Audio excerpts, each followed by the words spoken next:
Baik, kita akan melakukan uji normalitas. Uji normalitas pertama, data-data yang berada di soal ini. Pertama, yang data-data yang berada di soal itu kita copy ke Word. Ini berada di soal UAS ya, soal UASnya tidak terbuka tadi. Kemudian kita masukkan ke data view di bagian variable view, data view maksud saya dalam SPSS dalam variable view. Kemudian di sini kita copy, kemudian muncul angka-angkanya di sini, dan desimal ini kita nolin semua ya, kita nolin. Terus juga di measure-nya ini kita ganti scale, and then di labelnya di sini kita masukkan labelnya apa sesuai daripada soalnya. Soalnya itu adalah pertama variabel x itu adalah keterampilan, dan variabel x yang kedua itu adalah keaktifan. Kemudian variabel y nya adalah prestasi. Setelah itu kita akan masuk ke data view. Data view-nya kita masukkan data yang ada di soal yang telah kita susun secara vertikal. Untuk memudahkan kita biasanya kita biasanya melakukan copy paste ke dalam Word. Dan ini kita tinggal paste saja dan hasilnya datanya telah terpaste dengan baik. Kemudian kita akan melakukan normalitas dengan cara mengklik analyze, kemudian kita mengklik daripada regression dan kemudian linear. Setelah itu kita memasukkan prestasi Y kepada dependen, kemudian variabel X1 dan 2 nya kepada independen, X1 keterampilan, X2 keaktifan. Setelah itu kita melakukan pencet save, kemudian kita centang unstandardized di kolom residual. Setelah itu kita continue dan nanti akan muncul di sini kolom res lah, gitulah tuh tulisannya. Di sini telah muncul kolom res. Kemudian kita melakukan uji normalitas Kolmogorov-Smirnov. Pertama kita akan melakukan analyze, kita ketik analyze, kemudian kita cari non parametric test, kemudian di situ ada tulisannya legacy dialogues, kemudian kita ambil yang sampel key S. Di sini telah muncul. Kemudian yang unstandardized residual ini kita pindahkan ke test variable list, kemudian kita klik OK. Dan hasilnya, outputnya ini telah keluar. Kemudian kita lihat penjelasan dari soalnya. Di situ di dalam penjelasan bapaknya nanti akan dijelaskan mengenai hasil analisanya, hasil analisa SPSS. Kita buka dulu guys ya. Dari sana kita akan mengetahui apakah uji kita berhasil atau tidak. Di sini dikatakan bahwasanya dasar pengambilan keputusan adalah melihat nilai signifikansi QS-nya berdasarkan tingkat signifikansi yang telah ditetapkan, yakni sebesar 5% atau 0,05. Jika nilai signifikansi QS itu 0,05, signifikansi QS itu lebih besar daripada 0,05, maka dapat dinyatakan nilai residual berdistribusi normal. Sebaliknya, jika nilainya signifikansi QS-nya itu kurang dari 0,05, maka dapat dinyatakan nilai residual berdistribusi tidak normal. Dan kalau misalkan dia berdistribusi normal, berarti datanya berhasil. Kita lihat kembali dari outputnya. Outputnya di sini dikatakan bahwasanya signifikansinya adalah 0,200. Itu menyatakan bahwasanya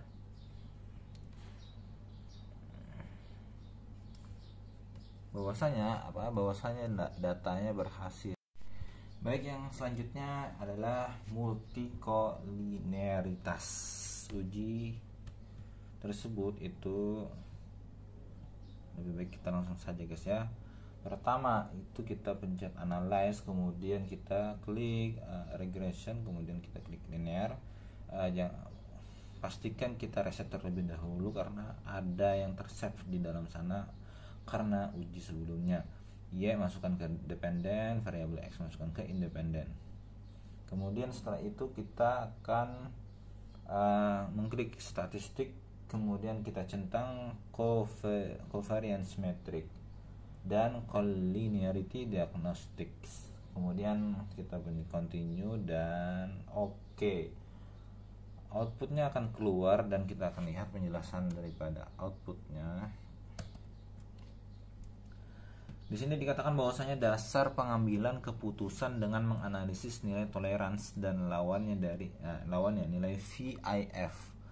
Jika nilai toleransi itu lebih besar daripada 0,10 dan nilai VIF-nya itu kurang dari 10, jadi toleransinya lebih dari 0,10, nilai VIF-nya kurang dari 10, menunjukkan tidak adanya indikasi gejala multikolinearitas. Data yang bagus adalah data yang tidak menunjukkan adanya gejala multikolinearitas.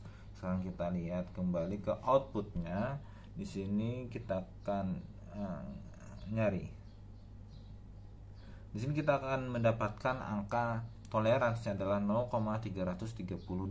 Itu menandakan dia lebih besar daripada 0,10 dan VIF-nya adalah kurang dari 10 karena nilai VIF di sini dinyatakan 3,008.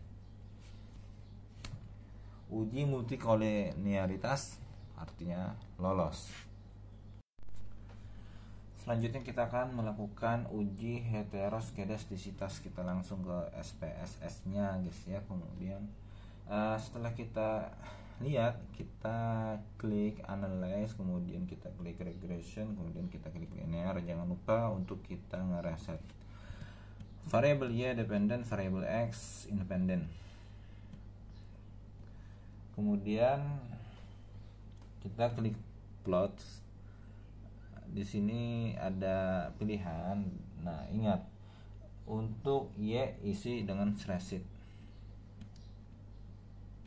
Dan untuk X itu Zperet, tulisannya gitu sih, gimana bacanya nggak tahu. Kemudian kita continue, kemudian kita oke.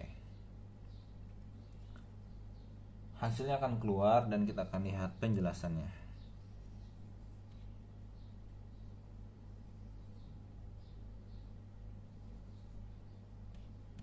Di sini hasilnya sudah keluar ya.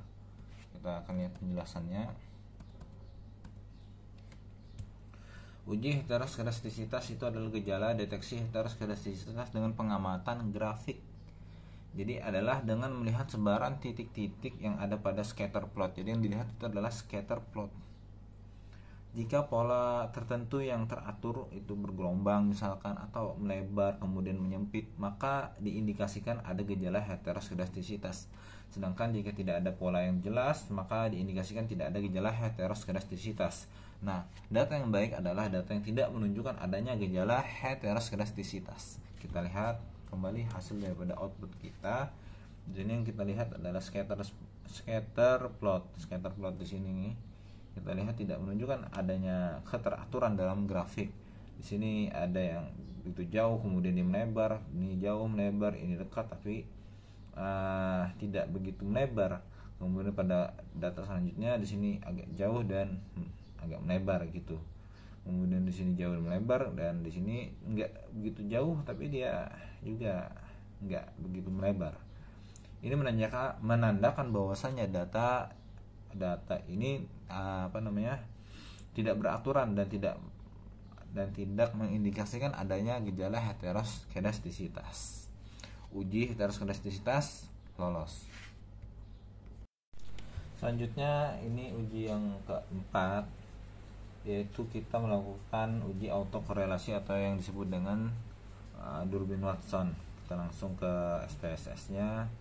Di sini kita langsung pada analyze, kemudian regression dan linear. Di sini seperti biasa kita mesti reset dulu. Kemudian variabel Y-nya kita masukkan independen dan variabel X-nya kita masukkan ke independen. Setelah itu kita klik statistik dan kita centang Durbin Watson dan kemudian kita continue dan oke. Di situ akan muncul hasil daripada Durbin Watson. Gimana ya? di sini sudah muncul hasil daripada Durbin Watson. Sekarang kita lihat dari penjelasan apa mengenai Durbin Watson. Di sini tidak begitu menjelaskan mengenai Durbin Watson, tetapi kita mengetahui bahwasanya jumlah sampelnya ada 20. Nilai DL-nya kalau kita cari di Google itu untuk data yang 20, sampelnya 20, itu DL-nya adalah 1,100. Kemudian nilai DU-nya itu untuk data sampel 20 tadi nilainya adalah 1,537. Dan untuk nilai DW-nya di sini ada tadi, yaitu Durbin Watson, yaitu 1,643. Nah, oleh karena itu kita masukkan suatu, mungkin bisa disebut rumus ya. Rumusnya adalah, sebentar,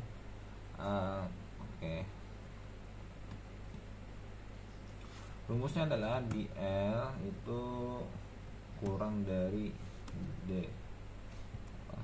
DU Durbin Watson kurang dari 4 dikurang DU.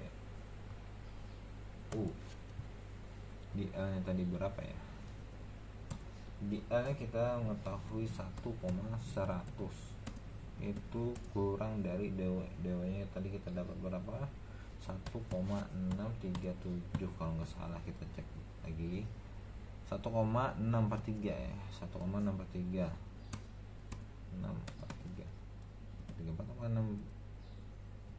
benar. Kemudian DU nya 1,537. Nah, berapa itu jadinya? 4 dikurang 1,537. Oke, kemudian berapa itu ya? Sebentar, kita buka kalkulator dulu. Lagi malas ngitung dengan kepala. 4 dikurang 1,537, 2,463.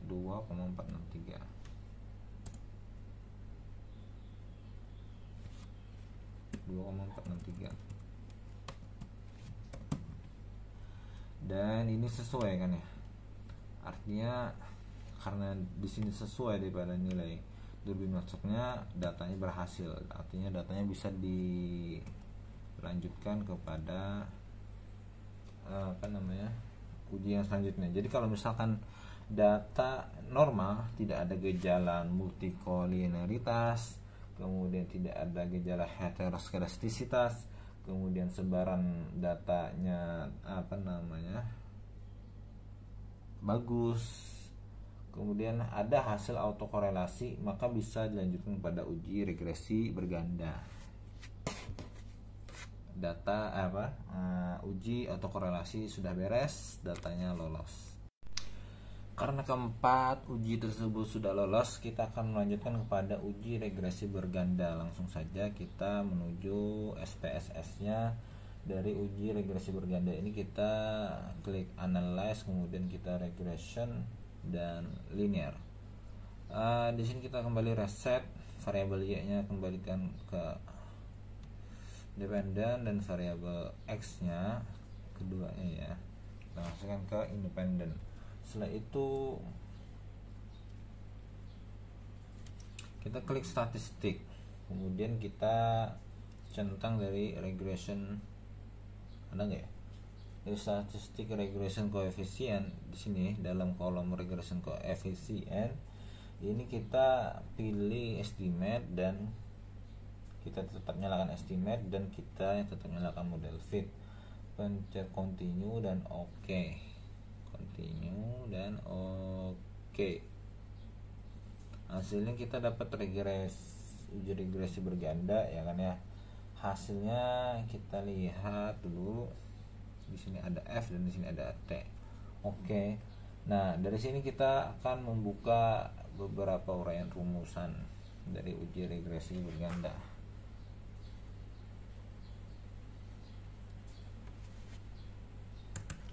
Dari uji regresi berganda ini kita akan masukkan ke dalam sebuah rumus A ditambah Y sama dengan A ditambah B1 X1 ditambah B2 X2, atau bisa dikatakan juga Y sama dengan A ditambah nilai X1 ditambah nilai X2. Oke, di mana dia dapat? Yang pertama, Y itu sama dengan A itu adalah nilai konstanta, nilai, kalau di sini adalah nilai Y, kita cari nilai Y di sini guys ya. Nah, di sini adalah nilai konstantanya minus 33,559. Minus 33,559. Minus 33,539 ya, kalau nggak salah tadi. 559. Maaf. 559. Ditambah dengan nilai X1, kemudian ditambah dengan nilai X2. X1 nya berapa? Saat di sini kita dapati 1,146. 1,146.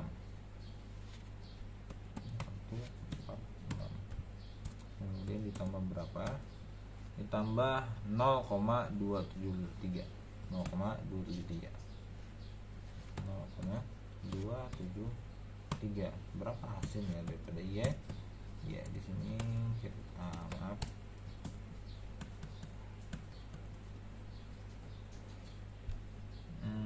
Minus sorry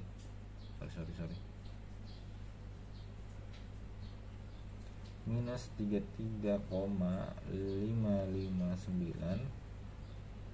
kemudian ditambah 1,146,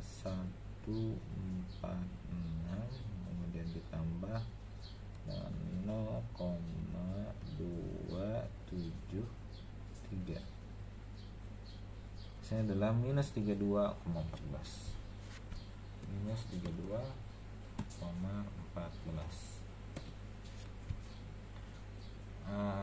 Oke. Kemudian kita akan kali ini melihat uji T. Tadi kan sudah keluar output untuk uji regresi berganda. Nah, di sini T-nya ini T, uji T namanya. Kemudian kita lihat dari T-table-nya 1,725. Ini didapat dari Google saja guys ya. T-table untuk 20 data ini 1,725. Untuk keterampilan atau X1 variabel pertama, T hitungnya adalah 3,107 ya. Kemudian T hitungnya itu berarti lebih besar daripada T-table. Nah, untuk keaktifan atau yang namanya X2 variabel kedua itu T hitungnya berapa? T hitungnya kita lihat. T hitungnya adalah 0,836.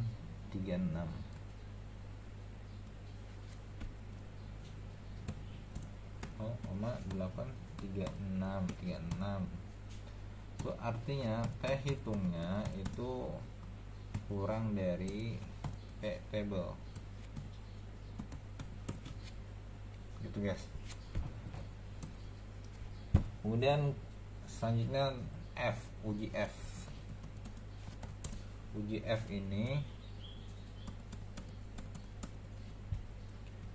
kriteria keputusan uji F. Pertama kita lihat uji T dulu. Uji T itu kriteria keputusan adalah jika nilai sigma T hitung itu kurang dari sama dengan 0,05. Ini padahal untuk X1 nya lebih dari 0,05 ya. Untuk kalau misalnya kurang dari 0,05 maka dapat dinyatakan secara parsial variabel bebas berpengaruh terhadap variabel terikat. Sebaliknya jika nilai sigma T hitungnya lebih besar daripada 0,05 maka dapat dinyatakan secara parsial variabel bebas tidak berpengaruh signifikan. Kan T hitungnya tadi berapa tadi ya? Lebih besar daripada 0,05 keduanya. Berarti keduanya itu tidak begitu berpengaruh secara signifikan terhadap variabel terikatnya. Hanya saja untuk X1 itu dia lebih besar daripada T hitung, untuk X2 itu kurang dari T hitung. table maksud saya, table. Terakhir adalah uji F. Uji F ini kita telah mendapati datanya, karena uji F itu F tabelnya 3,49. F table untuk 20 data ya 3,49, sedangkan untuk hasil output SPSS nya itu F itu 21,953. 21,953